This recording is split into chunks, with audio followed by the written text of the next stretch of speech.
Hello, जय हिंद। स्वागत है आपका हमारे YouTube चैनल पे। आज जो बच्चों ने सवाल भेजा है वो परसेंटेज चैप्टर से है और ये काफी अच्छा सवाल है। जो अभी आपका एग्जाम ग्रुप डी चल रहा है उसके लिए भी ये बहुत इंपॉर्टेंट सवाल होगा, क्योंकि ऐसे सवाल अक्सर ही आपके एग्जाम में पूछे जाते हैं। और इस सवाल की खासियत ये है कि अगर आप इस सवाल को पढ़ो तो आपको एक बार ऐसा लगेगा कि इसके कैलकुलेशन बहुत बड़े हो जाएंगे, पर इसका जवाब बहुत ही आसान है। चलते हैं जल्दी से सवाल पे और देखते हैं कि ये सवाल क्या कहता है।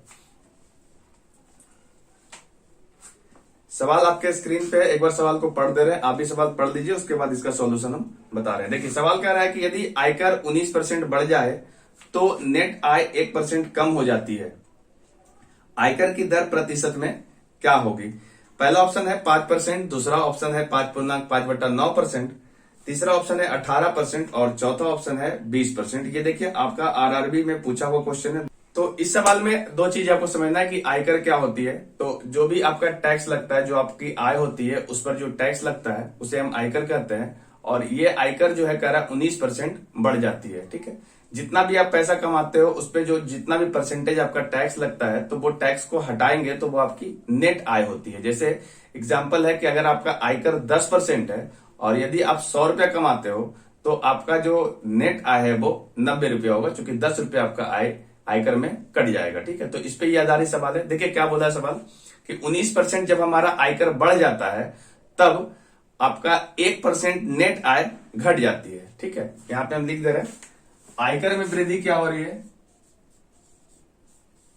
आयकर जो है उसमें 19% की वृद्धि हो रही है, तो आपका बोला गया है कि नेट आय जो है उसमें 1% की कमी आती है। ठीक है, तो इस प्रकार से आपसे पूछा है तो बताइए कि आयकर जो है एक्चुअल में कितना परसेंट है। ठीक है, तो हम यहां पे बोल रहे हैं कि आयकर जो है, आयकर एक्चुअल में इसको हम बोल रहे हैं X% है। ठीक है, एक्चुअल में आयकर X% है और X% का आप मतलब समझते हैं ये X/100 होता है। इसका मतलब ये हुआ कि यदि मेरा नेट आय 100 रुपया है तब इस पे हमारा कर लगेगा X रुपया का। ठीक है, जब हमने इसका आयकर जो है X% मान लिया है तो X% का मतलब X/100 होता है। यदि मेरा आय 100 रुपया की है तो उस पे हमारा कर X रुपया कट जाएगा, है ना। इस प्रकार से जो हमारा नेट आय होना चाहिए वो 100 माइनस X का होना चाहिए, क्योंकि इस 100 रुपया में X रुपया का कर कट जाएगा तो हमारा नेट आय क्या होगा, 100 माइनस X होगा। ठीक है, अब सवाल बोला है कि आयकर जो है 19% बढ़ जाता है। ठीक है, तो स्वाभाविक सी बात है कि अगर आयकर का परसेंटेज बढ़ेगा तो हमारा जो नेट आय है वो घटेगा।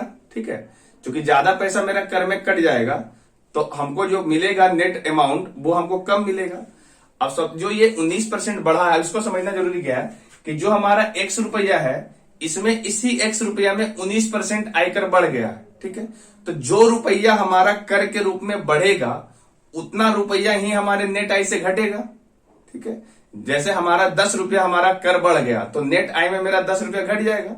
अगर मेरा आयकर में 20 रुपया बढ़ जाएगा तो हमारा जो नेट आय है वो 20 रुपया घट जाएगा। इसका मतलब ये हुआ कि जो भी अमाउंट है वो आयकर के रूप में जितना ज्यादा कटेगा उतना ही रुपया हमारा आयकर में, उतना ही रुपया हमारे आय में कम हो जाएगा। इसका मतलब ये हुआ आयकर में कितना का वृद्धि हुआ। पहले जो था आपका कर वो X रुपया का था, अब इसमें 19% की वृद्धि हो गई। ठीक है, डेट मीन्स X का 19/100 इतना अमाउंट बढ़ जाएगा। ठीक है, तो हमारा जो नेट कर है उसी में घट जाएगा। ठीक है, तो नेट कर हमारा कितना है, नेट कर था हमारा 100 माइनस X का, इसमें 1% घट जाएगा, यानी 1/100 जो है घट जाएगा। तो जितना रुपया ये बढ़ा है उतना ही रुपया ये घटेगा, इसमें सेम अमाउंट घटेगा। ये दोनों आपस में क्या होगा, बराबर होगा।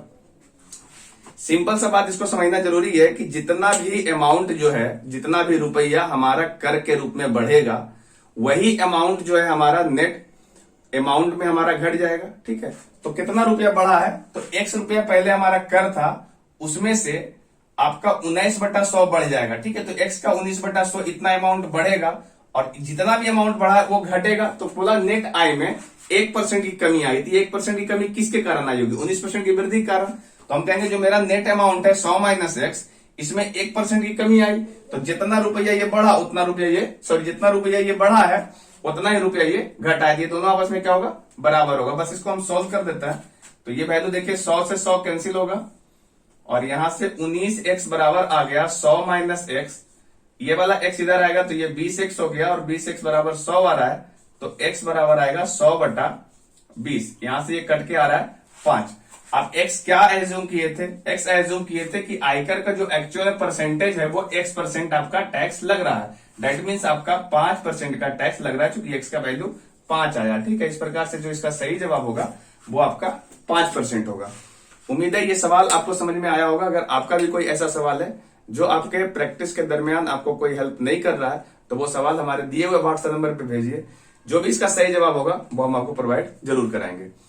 तो अगर आप चैनल पे नए हो तो चैनल को सब्सक्राइब कर लीजिए और आप अपने जो फ्रेंड सर्कल है उसमें चैनल को शेयर कर दीजिए, ताकि और बच्चों का सवाल हमारे तक पहुंच सके। तो आज के लिए इतना ही, हम मिलेंगे नेक्स्ट वीडियो में। तब तक के लिए जय हिंद।